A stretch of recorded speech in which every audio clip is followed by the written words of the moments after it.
In Palmyra City, James Reyes just got back home after graduating college and finally reunited with his family again. James' happiness at being back home turned into worry when he learned that his family was on the verge of losing their home, and that their family business went bankrupt due to being unable to catch up to a huge company called Cord Industries, which was making new developments. On top of everything, his father also had a heart attack, and they didn't have enough money to keep the family from falling any further. Wanting to help his family, James looked for a job, but no one wanted to hire him despite his credentials and the fact that he's a fresh graduate. So his sister, Milagro, decided to help him out and got him a job as a cleaner at the mansion of Victoria Cord, CEO of Cord Industries. Yami and Milagro were working when Victoria Cord returned, only to be confronted by her niece, Jenny Cord, about a defunct super police technology called the One-Man Army Corps, or OMAC for short. Jenny disapproved of Victoria continuing the project, as it was already shut down years ago by her father, Ted Cord,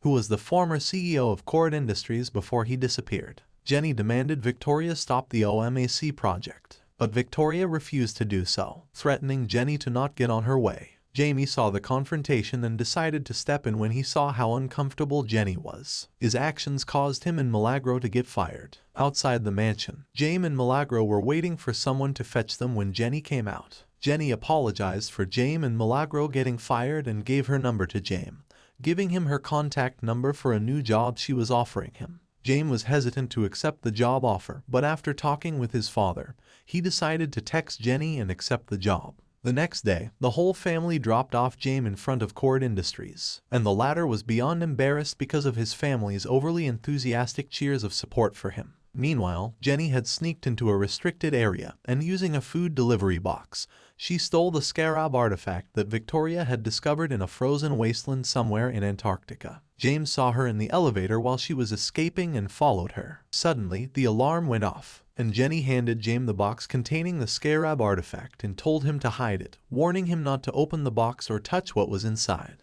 James told his family about what happened, and they urged him to look inside the box. They saw the Scarab artifact, and Milagro grabbed it, throwing it to Ruddy to tease James. The latter grabbed the artifact back, and once it was in his hand, it glowed and jumped on his face. The family was in panic as Ruddy tried to help take the living artifact off James' face, when it suddenly sent electricity throughout the whole house, throwing Ruddy away. The Scarab artifact entered Jamie's body, and he screamed as he began transforming, his whole body covered from head to toe with a blue armor of Scarab beetles. When he was done transforming, James was startled to hear a woman's voice, which was actually the Scarab speaking to him. To check the armor's systems, James was launched into space, which gave him a few seconds to admire the view before he started falling. Wings sprouted out of his back before James could hit the water, and he was sent flying again. James fell on top of a car, and when he saw a bus approaching, his armor created a shield for him, cutting the bus in half. James was sent flying once again, and he got rudely dropped back into his home, naked, as the system checking was successfully done. When he woke up, he rushed to wear his clothes, screaming when he saw the blue Scarab sticking out of his back. Before he leaves to look for Jenny,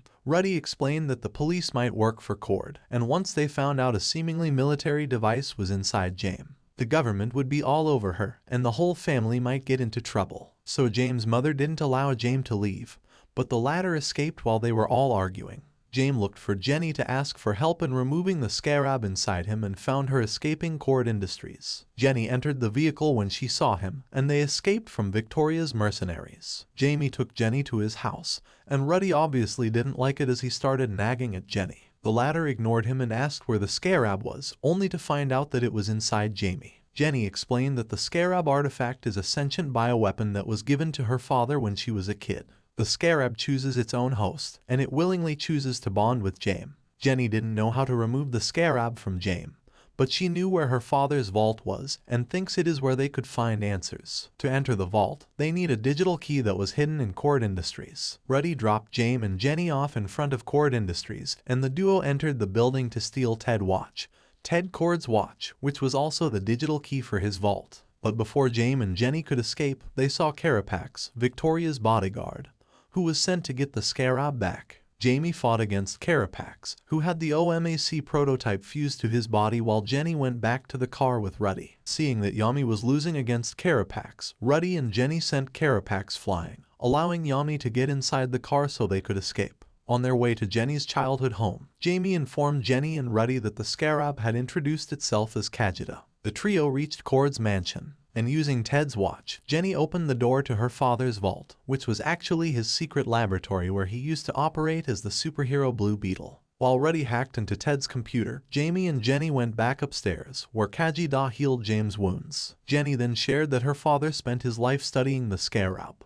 Jenny's mother inspired Ted to become a superhero, but the Scarab didn't choose to bond with Ted, so the latter decided to create his own suits and gadgets, and became the superhero Blue Beetle. When Jenny's mother died, Ted lost himself and later mysteriously disappeared. So when Jenny saw James' close relationship with his family, she admired it, but deep inside she was also jealous because she wanted to have that kind of family. After opening up to James, the two started leaning in to kiss each other, but were stopped by Ruddy, who suddenly came in the room to inform them that he had successfully hacked into Ted's computer. They went back to Ted's lab and learned that Kajita once fused with someone who created the prototype Omex suit. They found only one way for James to remove the Scarab, but none of them liked the idea. The Scarab willingly chooses its own host. It would merge with its host on a cellular level and is set to protect its own host. The only way for the Scarab to leave its host was for the host to die. Jamie was disheartened at this discovery and had an argument with Ruddy and Jenny. He then walked away and Ruddy followed to talk to him, making him feel better and encouraging him to accept the Scarab, thinking maybe it was his destiny and things happened for a reason. Jenny approached them and they saw Victoria's helicopter passing by. Jamie knew they were heading to his home to look for him, and tried to transform into his Scarab suit so he could fly back home.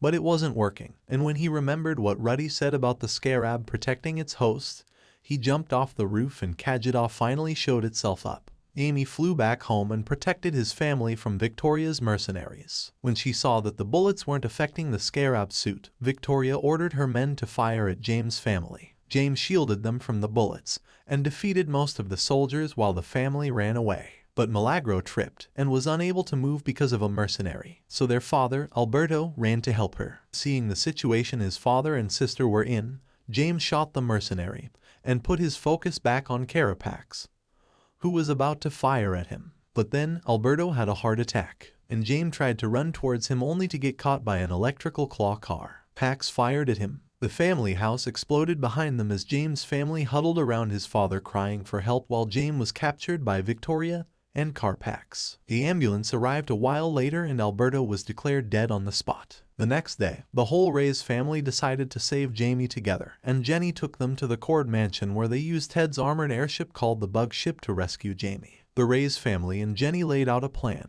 and Jenny let the family borrow her father's gadgets and guns. Then they head off to the island fortress near Cuba where Jamie was held prisoner, and where the OMAC is being developed. Jenny and the Reyes family have arrived and have defeated most of Victoria's mercenaries using the Bug Ship. Jenny and Milagro then infiltrated the base in search of Jamie. They went through labyrinthine tunnels, where they found the room where they saw the OMAC units being powered up by the Scarab. Meanwhile, Victoria explained that she planned on creating thousands of super soldiers by downloading the Scarab's code into the OMAX neural system, which she would then duplicate. The process will highly likely kill Jamie, and Sanchez, Victoria's lead scientist, didn't like the idea and tried to convince Victoria to keep Jamie alive so they could learn more about the Scarab.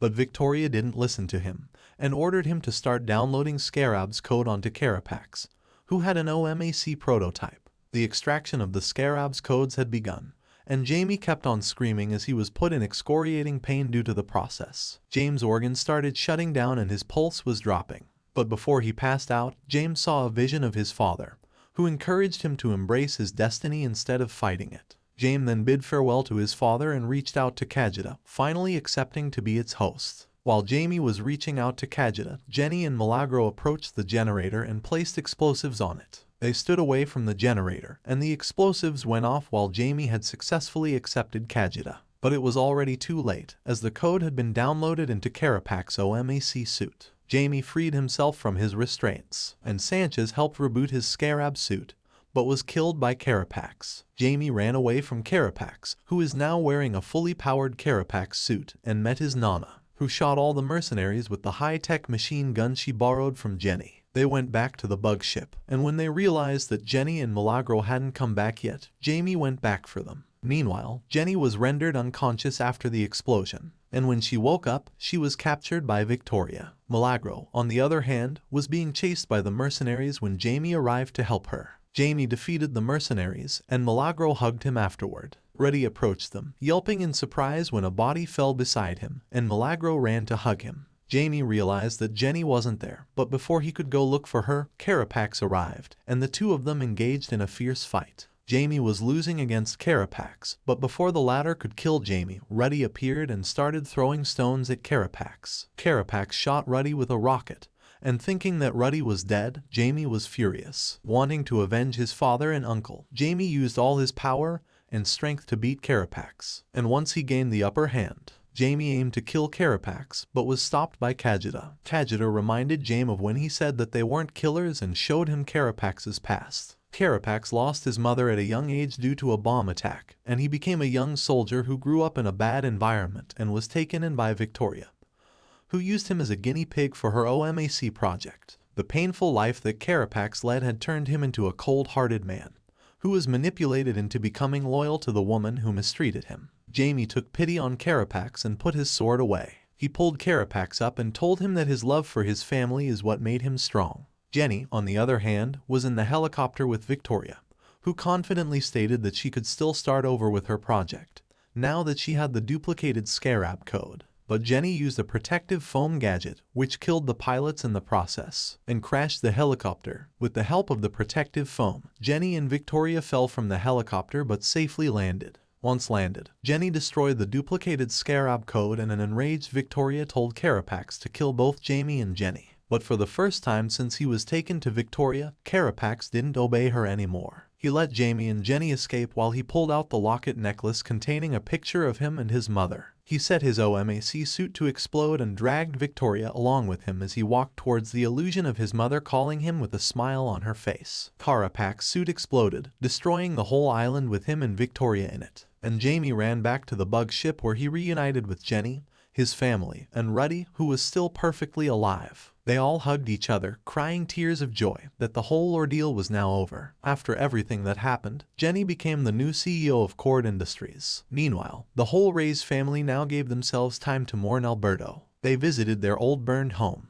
and the whole neighborhood came to offer their condolences and support. Jenny arrived a while later to join the family. She gave Reddy a new truck and informed them that Cord Industries would be responsible for rebuilding the Ray's family's home. Jenny bid farewell after a short while, as she was going to head back to her father's mansion, and Jamie offered to fly her there. Before they left, Jamie and Jenny stared into each other's eyes, with Kajita and the Ray's family teasing them. They shared a kiss as Jamie's body was covered with the Scarab suit, and they flew away. In Ted Cord's lab, the powers went on, and a garbled transmission from Ted Cord was received as the latter desperately confirmed that he was still alive.